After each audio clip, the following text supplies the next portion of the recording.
Yes, akhuleka nina wengane zithongo. Ubhojoza amafu inkosana. Shishana somoya. Mavula avale emzini amadoda.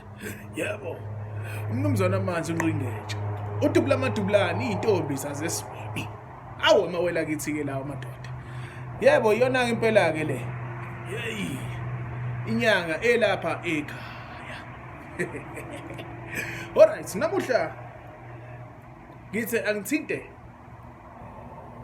ngodaba engilithandayo. Lolu daba abantu abaningi hayi bayiphambanisa le ndaba.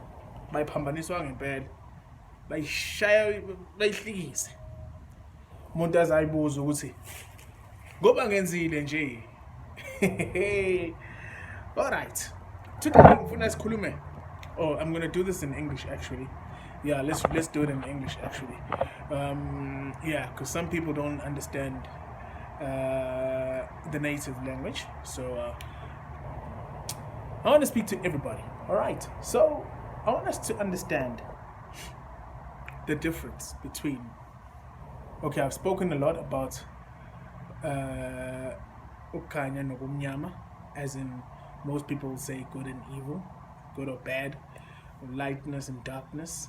Best way to elaborate. All right. So I've spoken a lot about things like that. All right. In terms of what most spirits have a darker side and a cleaner side. Spoken about that, right? Fine. So today I just wanna. I don't usually touch on healing because it's my own secret. All right. But today I want to touch on something that leads to healing. All right. Aha. What am I talking about? The process of which one then goes to the water. All right. So how does this then go about in terms of one person? Let's say you don't know this person or whatever, or you've got something that's going through or happening within you. Then how do you then go about doing so? All right. So it's very simple. So the very first thing that you do, obviously you go for a consultation, right? Consultation, and then obviously you get diagnosis. You get what we now know a way forward, right? Fine. So I'm going to use two examples. First example, where you have to go through the bathing process. Bathing, of which we call Ukugeza. All right? Ha. Then the second example I'm going to use is what we also use in terms of, would you say bathing? I wouldn't use bathing as that terminology there. I would use enhancing. Ukuhlambulula. Aha. All right. So I'm gonna write this. I've got my board today. So I'm gonna write some points on banner so that you guys can understand what I'm talking about. All right. So the first one is ukugeza, and the second one ukuhlambulula. All right. So I don't know if you guys can see this. Let's see. Aha. All right. Let's do this. I want you to see this. Can't see it like that. Ha. Ukugeza ukuhlambulula. All right. So I'll start now. I said in terms of the bathing process, as to why does one end up going to your geza, etc., etc. Right? So we have figure inyangeni, whatever the case may be. And then they diagnose you ukuthi wena ke indaba yakho into ekhona eyokuqala nje into ekhona kuwena udinga ukuthi ususe into eyisinyama kuwena, number one. Right? So I make that point. Into eyisinyama. Second thing, bakhuluma ngani? Bakhuluma ngeke ithunzi lemnyama, bakhuluma ngezinto zakhe ezivaliwe. Right? Valiwe. Or bakutshela indaba zokuthi kunezinto zasekhaya noma kunomuntu mhlawumbe wasekhaya ofe ngendlela engalungile. Right? Okay. What do I do with? Okay, let's say if. Right?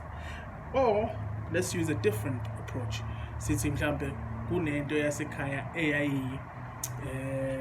yayomkhokha omubi edinga ukuthi yenziweni igezwe. Alright. What is umkhokha again? Umkhokha is something that once happened that has led a curse. Yeah, best way to describe umkhokha. Alright. Yeah, so I'll leave it there because we can talk as in English in terms of guess. I want to keep it simple. Alright. Then we talk about ukuhlambulula, ukuhlanjululwa. Now we're talking about enhancing. Alright? So the first thing I want to talk about la is ukuhlambulula. To enhance, what are we enhancing? Yini le esihlambululayo. First thing esihlambululayo. Sihlambulani imimoya. Imimoya. Yes, mangikhuluma ngemimoya. Khuluma ngazi, for example, isithunywa, abalozi, yabo, nayidzoza. Yes. Ayibona? Umdawe. I'm not going to go into the nitty-gritty ukuthi uthatha ini ngeke ngiyenze leyo nto. Imfihlo yasekhaya leyo ekhokhelwe inkomo ezimbili. Ngeke ngiyenze leyo ndaba. Yeah. Then masikhuluma ngokuhlambulula futhi again. Why does one go about doing lento le? Yes, now we know ukuhlanjululwa imimoya, but why? Right? Because it needs to be what? Enhanced. Kumele iqale yenze njani? I-connect nawe. So we're going to say connect. Right? Then enye into lesikhuluma ngayo ukuthi ke now we want to, actually I should say awaken first and then connect. Alright? Then after awakening, then we learn lento ekuthiwa yini ukulalela. Abanye abantu bazokutshela ke ukuthi into yabo bona yaqhumbuka emanzini, wathi semanzini waqala wazwa izinto, waqala wabona kanjani washakacima. That's where I'm going. Alright. So lezi zinto ayifani. Not at all. For example, angazi noma ngiyabona yini. Zonke lezi zinto lezi besikhulume ngazo. Geza ngala, ukuhlambulula ngala. Alright. So masikhuluma ngalezi zinto lezi. Zizenzeke. What is the purpose or what is the main aim? Obviously ukuthi wena usizakale. Alright? Isikhathi esiningi lezi zinto sizenza ukuthini? Size sikwazi ukuthi wena uwazi ukuxhumana nani nabakini. Then ke kuye ngezilwane. Depending on the diagnosis, depending on what is there, what needs to be done. Kunezilwane ezithize ezike isetshenziswe. Ngeke ngize ngikhulume kakhulu ngemimoya ezinye izimfihlo zokuthi senza kanjani cha. Kodwa think of it this way. The best way to make sense to you. Made kushona umuntu ekhaya. Isiphi isilwane esibulawayo? Mawube khona umuntu ofe kabi, mhlawumbe ubulawe i-accident or whatever. Isiphi isilwane esibulawayo? Yeah, makes sense. Then awukwazi ukuyiphambanisa lezi zinto ngoba le nyonge ngala iyona lesetshenziswayo ukuthi kugezwe ngoba ifaka kwamakhambi ngeke waze ngiwasho, ngeke ngize ngiwasho. Kuneyinkambi ezithize efika ihlanganiswe sifaka kuzona ukuze lento iphile yenzeke ngendlela yakhona eyakini.